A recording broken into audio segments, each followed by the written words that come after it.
आकाशवाणी नागपूर हे मांगी कुलकर्णी आपल्याला ठळक बातम्या देत आहे. भारत अमेरिका द्विपक्षीय व्यापार कराराच्या पहिल्या टप्प्याच्या चर्चा फलदायी होत असल्याचं केंद्रीय वाणिज्य आणि उद्योग मंत्री पियुष गोयल यांनी सांगितलं.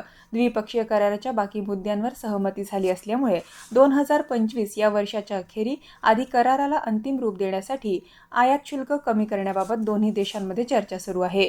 याबद्दल सहमती झाली की दोन्ही देशांमधला व्यापार वाढेल अशी खात्री गोयल यांनी व्यक्त केली. केंद्रीय कार्मिक, सार्वजनिक तक्रार आणि निवृत्तीवेतन राज्यमंत्री डॉक्टर जितेंद्र सिंग यांनी इलेक्ट्रॉनिक सिव्हिल सूची 2025 ई-पुस्तकाच्या स्वरूपात जारी केली.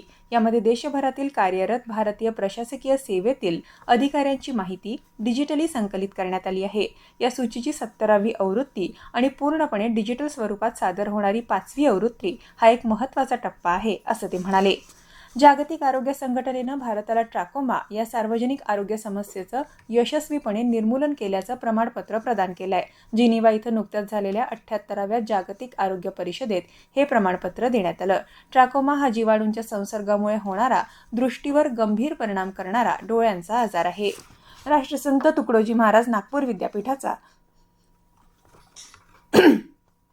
राष्ट्रीय सेवा योजना विभाग आणि जनकल्याणकारी समिती नागपूर यांच्या संयुक्त विद्यमानं 7, 8 आणि 9 जून रोजी विदर्भ पाणी परिषदेचं आयोजन करण्यात आलं आहे. वनामती सभागृह धरमपेठ नागपूर इथं शनिवारी 7 जून रोजी सकाळी 10 वाजतापासून पाणी परिषदेला सुरुवात होणार आहे. मुख्यमंत्री देवेंद्र फडणवीस यांच्या हस्ते विदर्भ पाणी परिषदेचं पोस्टर अनावरण करून ही घोषणा करण्यात आली. प्रसिद्ध अणुशास्त्रज्ञ आणि अणुऊर्जा आयोगाचे माजी अध्यक्ष डॉक्टर M.R. श्रीनिवासन यांचं आज तामिळनाडूमध्ये निधन झालं. ते 95 वर्षांचे होते. डॉक्टर श्रीनिवासन यांना भारताच्या नागरी अणुऊर्जा कार्यक्रमाचे शिल्पकार म्हणून ओळखलं जातं. याबरोबरचे ठळक बातमीपत्र संपलं. यापुढील ठळक बातमीपत्र 8:42 ऐकता येईल. नमस्कार.